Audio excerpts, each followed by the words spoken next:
assim a palavra do Senhor, Juízes, capítulo 1. Ora, irmãos, a minha Bíblia vai dar um pouquinho de diferença, porque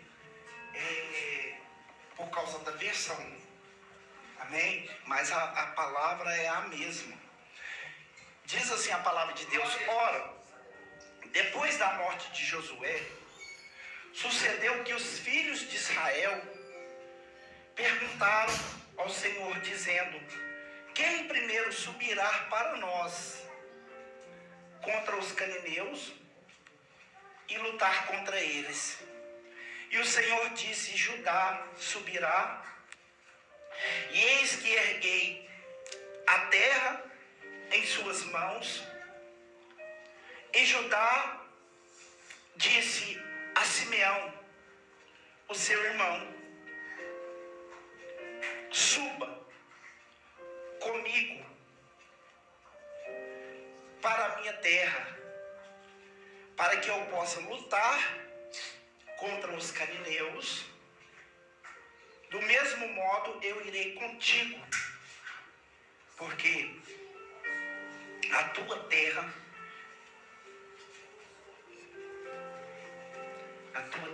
Então Simeão foi com ele, e Judá subiu, e o Senhor entregou os cananeus e os fariseus nas tuas mãos, e mataram Bezeque, e disse 1000 homens contra Adoni-Bezeque. Diga Adoni-Bezeque. Diga bem alto: Adoni-Bezeque. Feche os seus olhos, levanta as suas mãos com sua Bíblia aberta. Diga: Senhor Jesus, fala comigo através da tua palavra. Senhor Jesus, eu preciso ouvir a tua voz. Fala comigo em nome do Pai, do Filho e do Espírito Santo. Amém. E batam palmas e glória para Deus.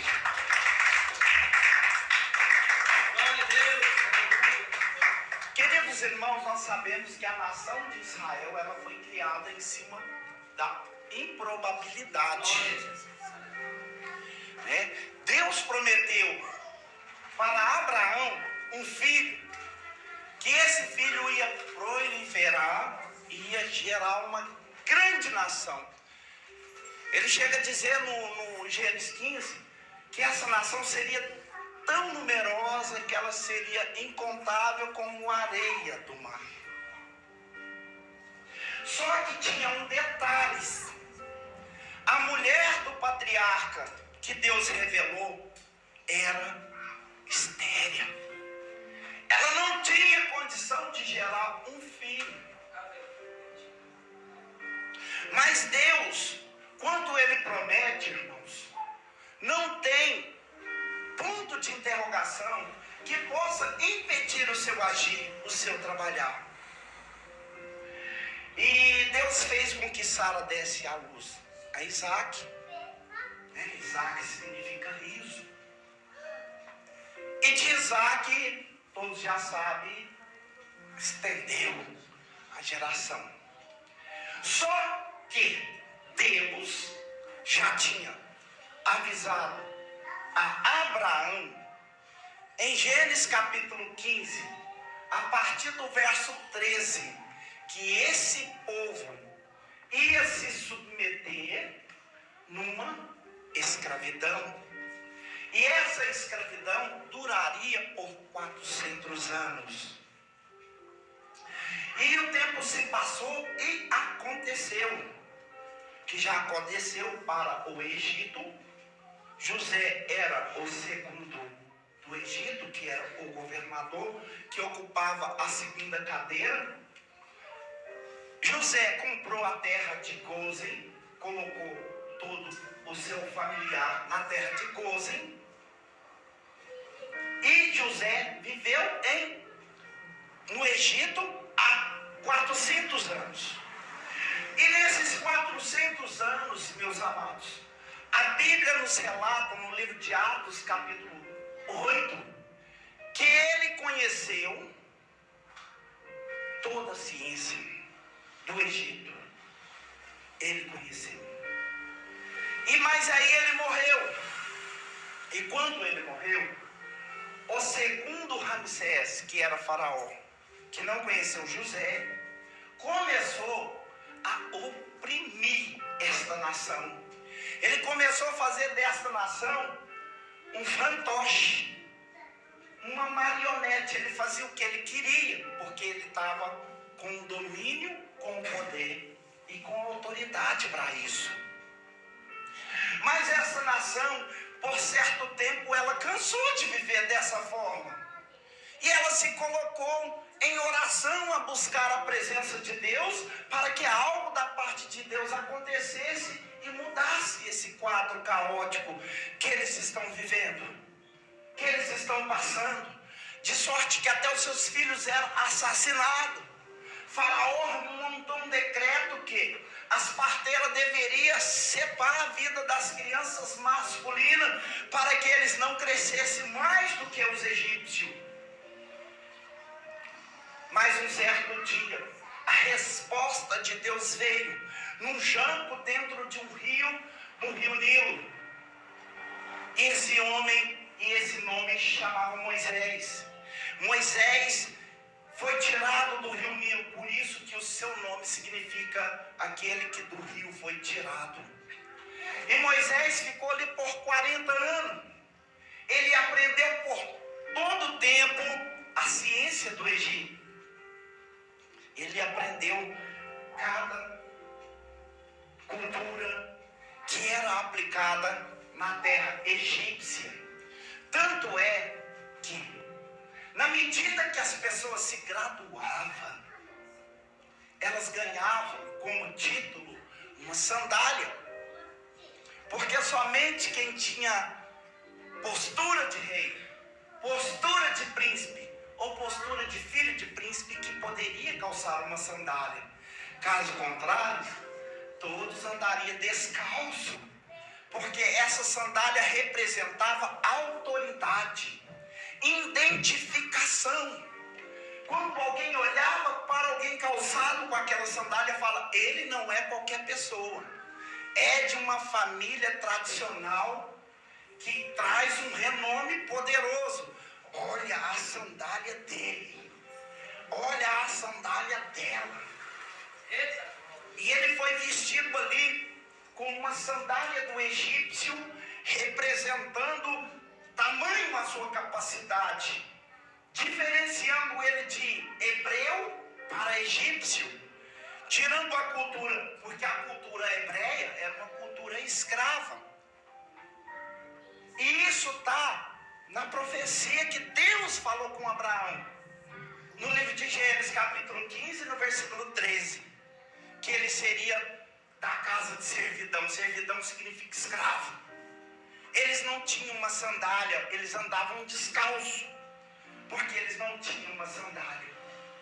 E um certo dia, meus irmãos, pela própria permissividade de Deus, Moisés encontrou um hebreu sendo chicoteado por um egípcio, e ele pulou naquele egípcio e matou, e escondeu o egípcio na areia, e tudo ficou tranquilo, porque afinal de contas ele descartou as provas que lhe incriminariam, e tudo voltou tranquilo. Ninguém viu, só os hebreus sabiam. Mas um certo dia eles estavam em discussão, e Moisés tentou apaziguar a discussão de dois hebreus. Não faça isso. Por que vocês estão brigando? Não faça.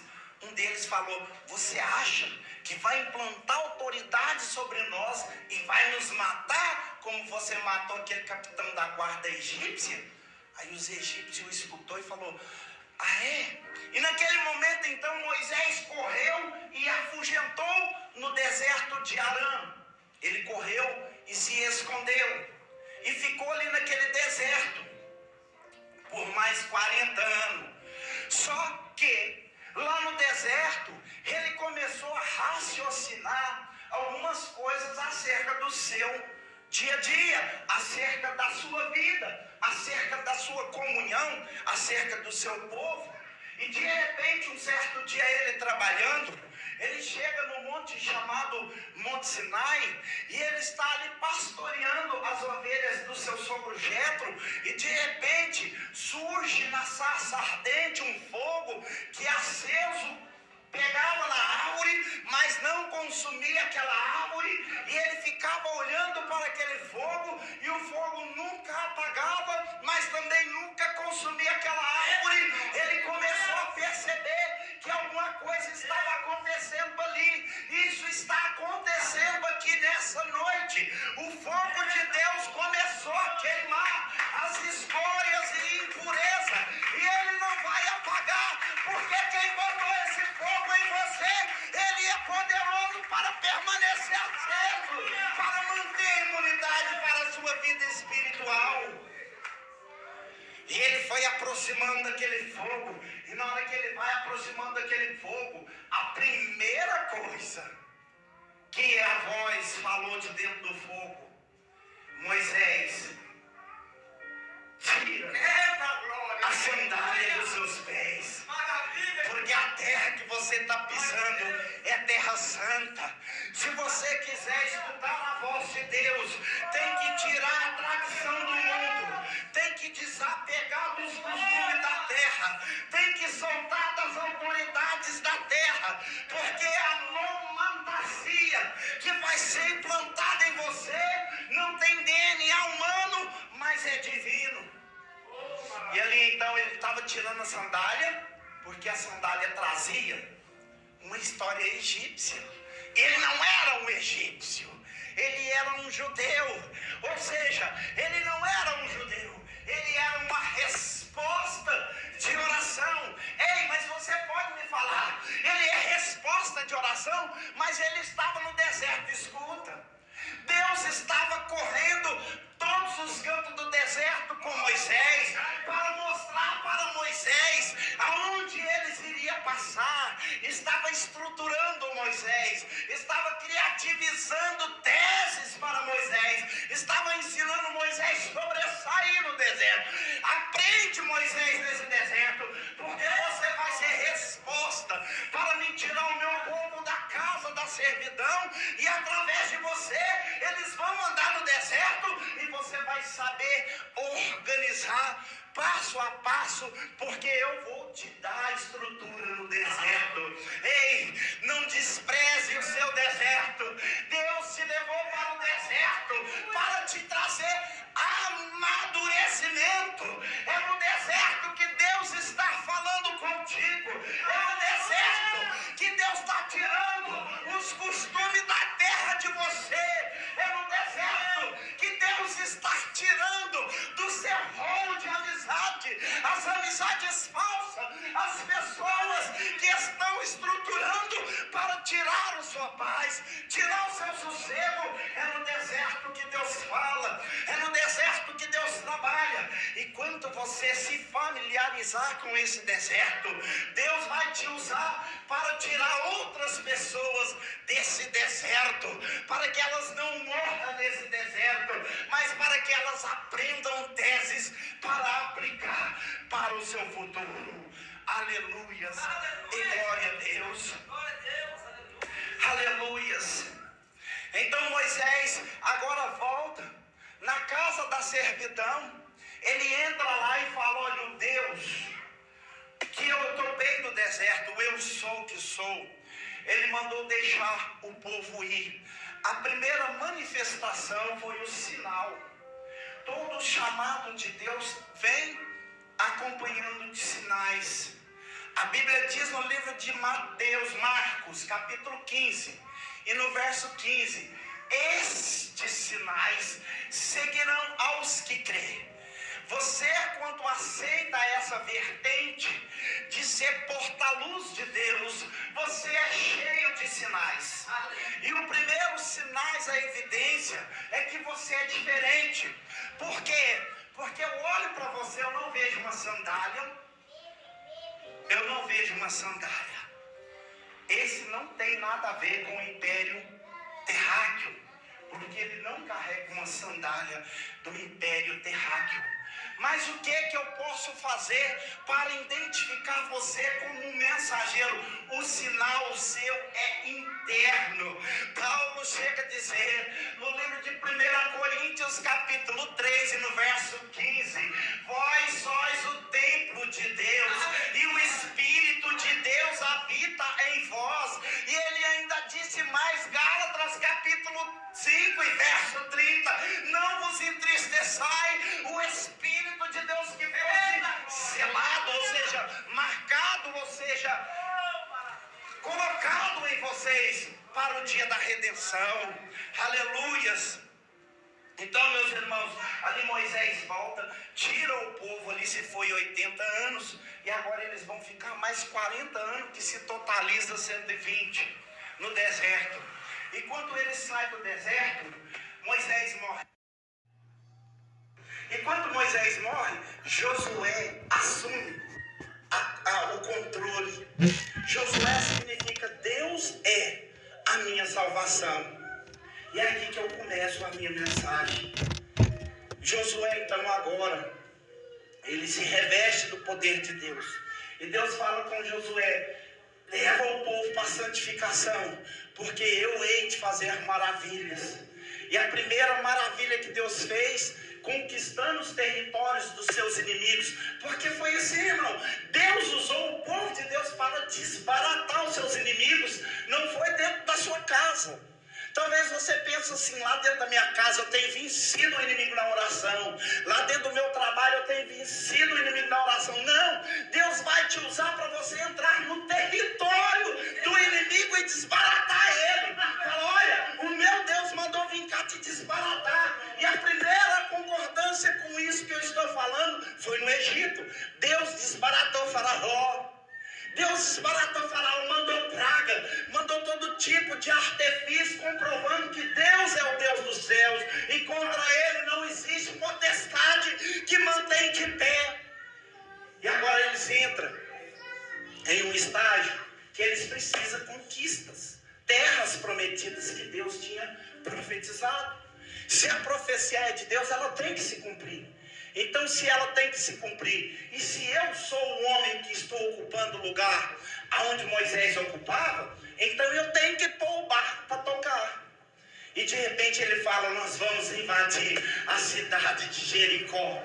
Por quê? Porque nós queríamos passar por lá, mas eles não querem deixar nós passar.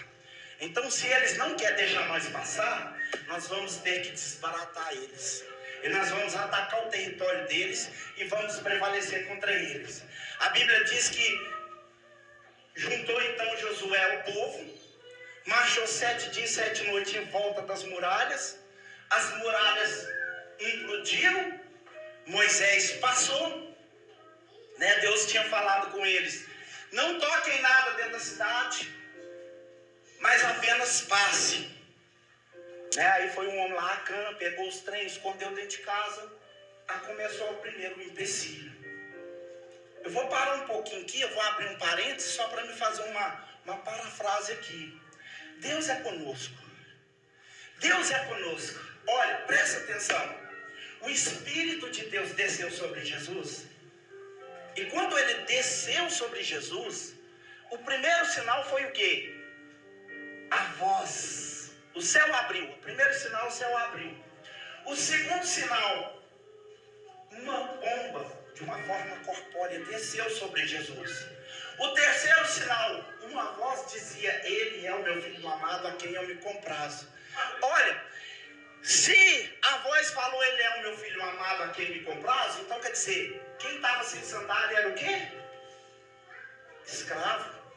Só que aí Deus pegou e falou assim: não, eu vou adotar. Eu vou colocar um nome, eu vou dar uma filiação. Agora ele não vai ser mais servo, não vai mais ser escravo. Jesus falou: vocês não são mais servo, porque servo não sabe o que faz o seu Senhor. Mas hoje vocês estão ganhando anomantancia, um nome. Vocês estão ganhando uma identidade e vocês serão chamados filho de Deus. Vocês serão colocados na certidão de Jeová, o meu Pai. Portanto, quando orais assim: Pai nosso que estás no céu. Então, meus irmãos, o que aconteceu ali? Ele pôs a mão naquilo que não era para ter colocado. O homem de Deus, ele consegue conquistar espaço enquanto ele está andando segundo a ordenância divina. Se Deus falou vai, você vai. Se Deus falou fica, você fica. Tem muita gente que acha que Davi era o que era segundo o coração de Deus, porque ele era diferente, era um homem diferente, que ele era um homem, meio anjo. Não, ele reconhecia as suas debilidades. Ele reconhecia as suas defeituosidades. Ele humilhava diante de Deus. Ele reconhecia que tinha errado. E é isso que nos faz atrair a atenção de Deus, porque ninguém é perfeito. A Bíblia nos diz no livro de Eclesiastes, capítulo 7, versículo 20, que não existe um homem sequer perfeito na terra. Não existe. Todos nós somos pecadores. Todos nós temos uma defeituosidade. Mas o que é que nos faz filho de Deus? O sangue do Cordeiro. Está escrito em 1 João capítulo 1, no verso 7. Se vós andar na luz, como ele na luz está, temos comunhão uns com os outros, e o sangue de Jesus Cristo nos purifica de todo pecado. Mas para que o sangue de Jesus nos purifique de todo pecado, é necessário que nós abramos essa oportunidade. Como assim, pregador, você quer dizer? Provérbios capítulo 28 e no versículo 13, Salomão falou assim: aquele que encobre os seus pecados nunca prosperará, mas o que confessa e deixa alcança misericórdia. Josué falou: vamos avançar, e eles avançou. A nação bem pequenininha, se fosse, não vão levar os homens inteiros não, porque nem vai precisar. Eles são bem pouquinhos, a gente vence fácil. Foram lá e morreu todo mundo. Voltou só alguns para contar a história do que aconteceu. Aí ele falou: mas espera aqui, Deus é com nós. Por que nós perdeu e o inimigo prevaleceu? É porque o pecado está no meio de vocês. Porque a Bíblia diz no livro de Isaías 59, verso 2, que o nosso pecado faz separação entre nós e o nosso Deus. Ele quer estar conosco, mas o pecado impede ele de trabalhar, impede ele de alcançar. Então o pecado foi tirado e o povo prevaleceu. Agora a mensagem chega no ouvido de Josué, que é Acã, que é a causa do pecado. E Josué pega Acã, toda a sua família, apedreja, tira o pecado do meio do arraial e continua a caminhada. Só que, meus irmãos, tinha dois inimigos no caminho deles que eram muito terríveis. Agora era de se preocupar. Agora era de... Esses inimigos não são igual a Ai. Esses inimigos agora não são igual a Jericó. São inimigos mais avançados, mais aplicados nas táticas de ataque, de defesa, armamentos poderosos. São inimigos que têm currículos de vitória. São inimigos que já desbaratou também outras nações. Eles não são de perder batalha. E quem eram eles? Os cananeus e os fariseus. E eles moravam em uma cidade chamada Bezeque. E essa cidade, ela trazia consigo uma fama de um Deus que era Deus do relâmpago. Era um Deus que relampeava. Era um Deus que quando eles entravam na nação, dava um relâmpago, o céu dava uma trovejada, porque Paulo diz que as potestades e principados estão nas regiões celestiais. Eles estão nas atmosferas, nos ares. Então eles davam aquela relampeada, mas espera que ele estava no céu. A Bíblia diz no livro de Apocalipse, capítulo 13 e no verso 13, que até fogo ele faz descer do céu à vista do homem para confundir. A Bíblia diz em 2 Coríntios capítulo 11, verso 14, não vos maravilheis, porque Satanás transfigura em anjo de luz. E ele dava aquela trovejada, e a nação que era invadida já tinha ali um recuamento, porque sabia que essa nação não era uma nação brincadeira. Era uma nação que tinha currículos de vitória. E o seu rei chamava Adoni-Bezeque. Diga Adoni-Bezeque.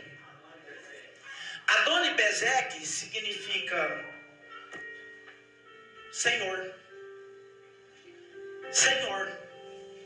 Esse Senhor, ele colocava debaixo das suas mesas pessoas vencidas. Ele era um grande opressor. Só debaixo da mesa dele, comendo migalha que caía da mesa dele, tinha 70 reis. Então, quer dizer, ele tinha vencido 70 nações.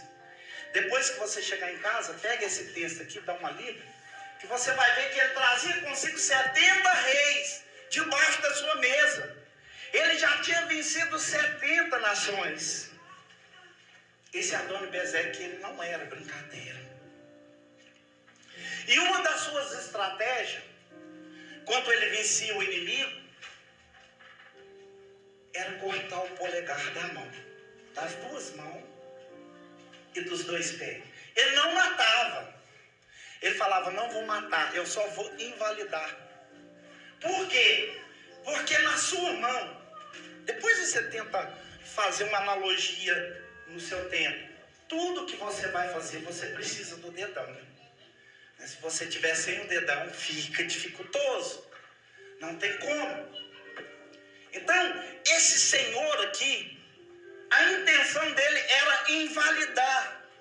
O que eu entendo com isso?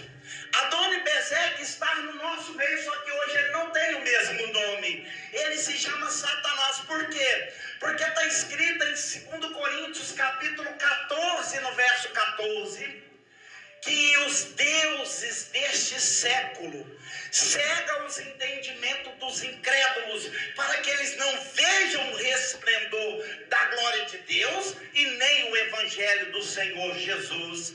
Satanás agora representativo como Adoni-Bezeque. Satanás agora, ele quer fazer das pessoas servas dele. E por que ele cortava o dedão da mão? Porque aí o homem não pegaria mais espada, não pegaria mais lança, não trabalharia mais, ia ter que depender da mesa dele para comer. Não fazia nada. Ele queria tirar a destreza da pessoa andar por si próprio, agir por si próprio, para viver na dependência dele. É isso que Satanás quer fazer com as pessoas: tirar o raciocínio, tirar a visão, tirar a capacidade de avanço das pessoas, para que ele invada o seu território e dentro da sua casa ele coloca muitas artifícios. No meio de tantas famílias, o adultério aloja logo na sua. No meio de tantas famílias, a cobiça acha logo a sua. No meio de tantas famílias, a miséria vai implantar logo no meio da sua. Por quê? Porque essa é a finalidade desse inimigo que estamos falando, em invalidar as pessoas, de maneira que elas não consigam se sobressair. Por quê? Porque não tem firmeza, não tem mais a destreza de lutar por si próprio, não tem como pegar a espada. Ei, mas deixa eu ser profeta nessa noite. Na sua casa não vai acontecer isso, porque Adoni-Bezeque agora está se deparando com Deus que não conhece o segundo lugar. Ele nunca viu falar de um Deus mais poderoso, ele nunca foi desbaratado. Esse Deus a qual ele está deparando agora é o Deus de Elias, é o Deus do fogo. Ele não é só o Deus do trovão, porque trovão ele também fazia, mas a especialidade dele é fogo. Porque quando Elias falava, Deus de Isaac, de Abraão e de Jacó, mostra para esse povo que tu és o Deus dos céus, e o fogo descia e acendia o holocausto. A palavra dele é de fogo, porque está escrito em Jeremias capítulo 23, no verso 19, não é a tua palavra fogo consumidor. A palavra de Deus agora está chegando como fogo na sua mente, no seu coração, destruindo toda a invalidez que Satanás falou. Não vai, você não consegue, você não vai dar certo com ninguém, essa porta não abre para você, esse ponto não é seu, esse lugar não pode ter seu. O Senhor está dizendo: aonde pisar a planta dos vossos pés, seja lá vosso, por herança do vosso Pai. E quem recebe essa palavra, levanta a mão e diga glória a Deus.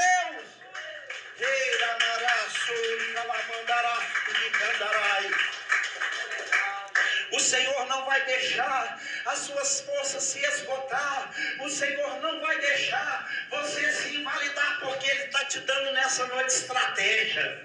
E com essa estratégia você vai ter campo para avançar. E a segunda estratégia desse Adoni-Bezeque era o quê? Arrancar o dedão do pé. Porque arrancando o dedão do pé, a pessoa não podia mais calçar sandália. A sandália, na época, era aquela sandália que só tinha um jeito. Ela era de encaixar assim no meio do dedo. Nunca mais a pessoa ia calçar sandália. O Adoni-Bezeque de hoje é assim também. Ele quer arrancar a sua sandália. Por quê, pregador? Porque a sandália fala de identificação. A sandália fala de quem você é. Ele quer tirar a sua identificação. Ele quer fazer você viver debaixo da dependência dele. Ele quer fazer você entender que não existe autoridade que é maior do que a dele. Ei, nessa noite o Senhor está te dando autoridade e identidade. Identificação. Por que identificação?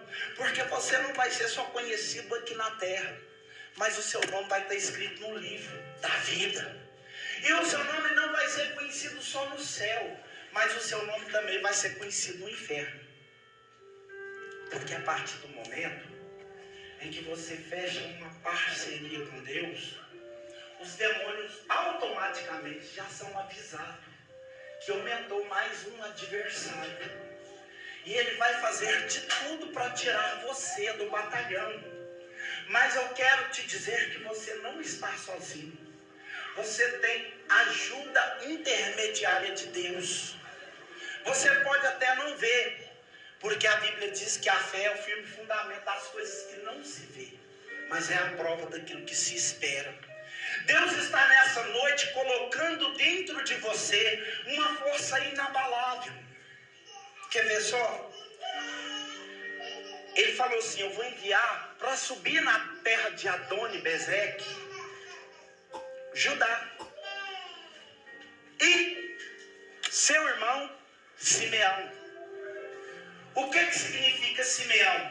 Simeão significa o enviado. E o que significa Judá? Judá significa a terra do louvor.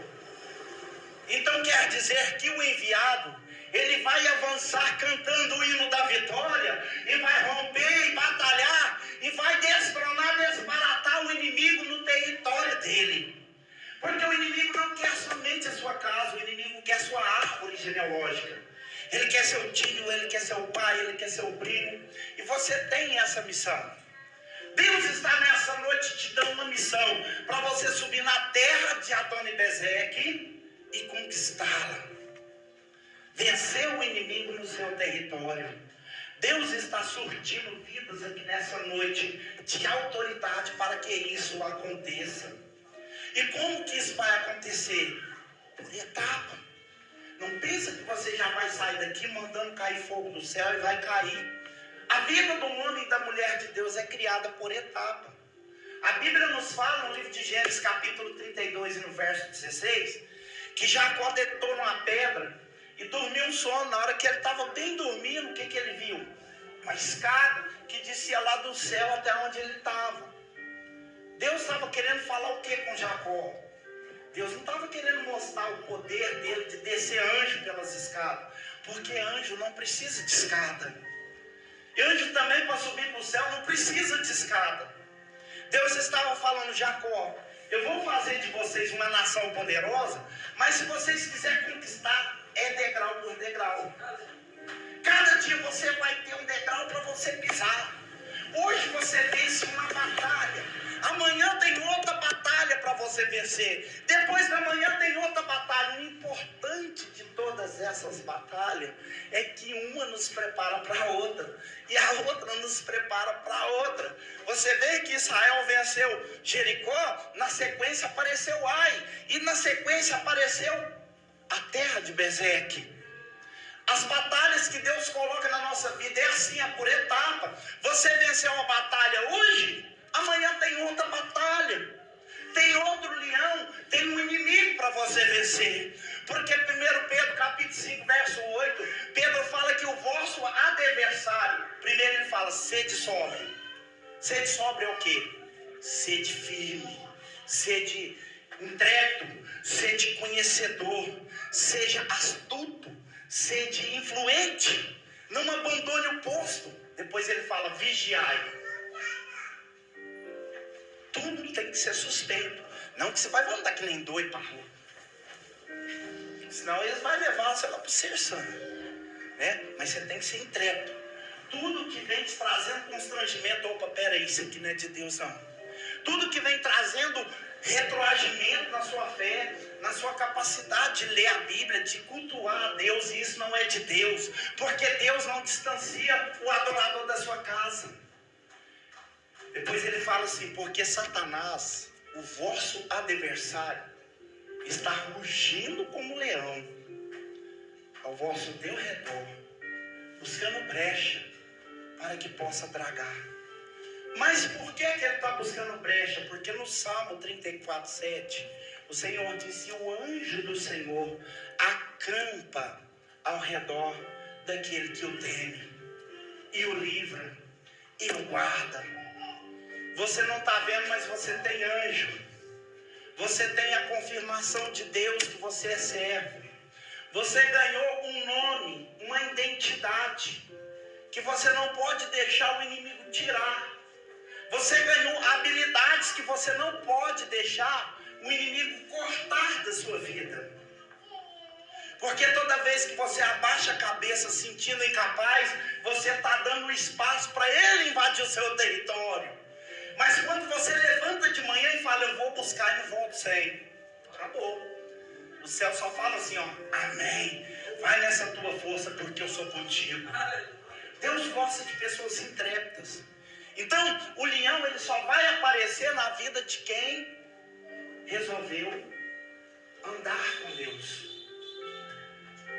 Só quem que anda com Deus que vai ter a presença do leão. Jesus saiu do Jordão e ele foi levado para onde? Para o deserto. Quem que levou ele? O Espírito de Deus. Mas com quem que ele topou? O diabo. O diabo vai levar você para as conquistas. Mas na hora que você chegar lá, não vai receber de mão banana. Tem que lutar. Tem que batalhar. Mas se você não tem o polegar, como é que você vai segurar a espada?